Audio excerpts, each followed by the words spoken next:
Hi, my name is Pádraig Brosnan and I'm a partner in the Funds and Investment Management practice area of the Maples Group.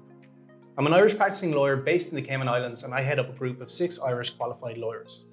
I'm delighted to introduce you to this series called Viewpoint, Irish Team Cayman Islands, during which we intend to provide you with a high-level summary of updates in the Irish legal and regulatory market.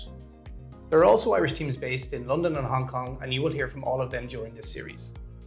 By way of background, one of the drivers for having an Irish qualified funds and investment management team here in the Cayman Islands is to offer up Irish legal advice to the Americas on a real-time basis with time zone efficiencies in mind.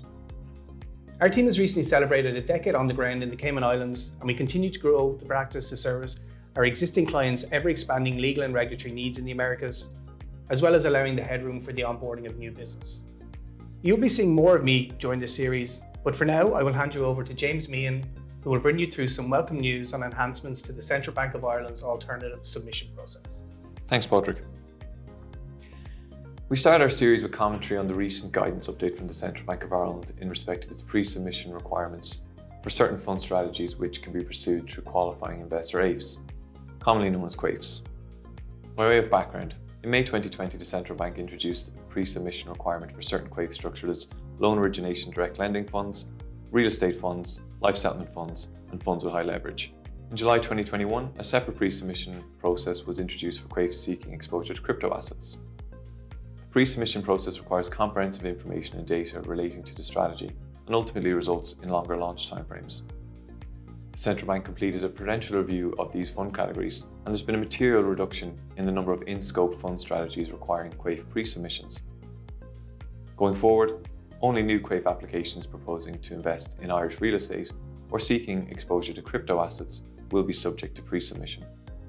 In addition, there have been helpful clarifications in respect of crypto asset exposure, whereby up to 10% of a QIAIF's net asset value can be invested in cash-settled Bitcoin futures traded on the Chicago Mercantile Exchange.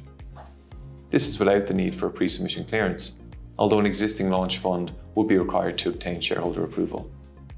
Focusing a little on our Irish team, this pre-submission change is significant for the product teams of our core client base in the Americas, as their offerings consist of a combination of US, Cayman and European, typically Irish or Luxembourg, fund entities.